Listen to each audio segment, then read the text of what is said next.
भीम। जय भीम बोला ना हुआ। अच्छा जय समाजवा। ये बोला ना हुआ। जय सूर्यदेव। जय होना चाहिए। अपने महापुरुषों का जय होना चाहिए, चाहे जय भीम हो, चाहे जय सूर्यदेव हो, चाहे जय समाजवाद हो, लेकिन जय श्री राम न हो। ये हमारा पर्सनल तजुर्बा।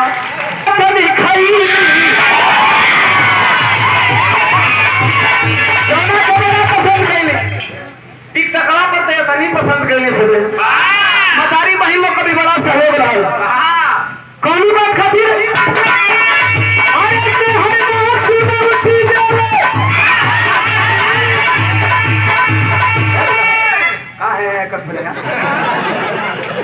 आप लोग बताइए सबे कबो रउआ लोगन तो मेहरारू चुनौती मिनट तर सही बड़ी संख्या है।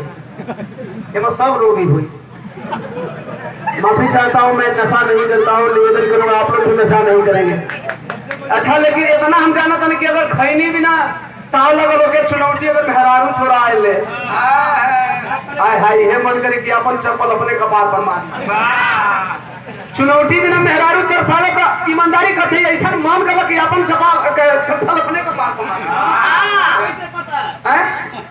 अरे यार बिना पता का गावत है पूरा मैंने खाई नहीं तो तू लोग खियाई तो ना जानी ला कि तो जहां रहत है अगर बिरहा बन के गई लगिया सुरती मोले नशा बता कहां थे और हर नसी को दीने भाई नहीं बनाओ तू तो बुढ़ा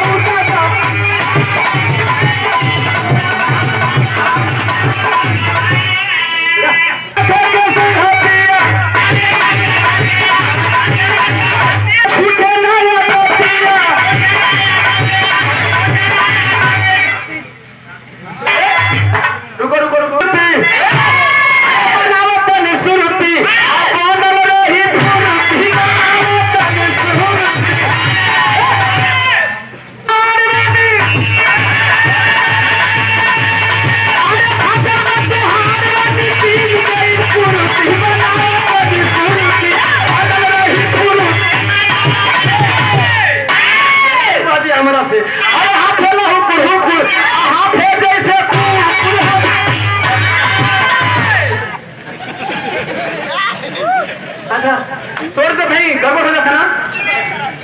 अरे हाथ फैला मारो भेके भैया मेहरारू को देता हो। मेहरारू को से खून ठीक हो लेकिन जब हाथ होगा ना तो ये जाना था कि कुल गड़बड़ हो जाएगी। अरे हाथ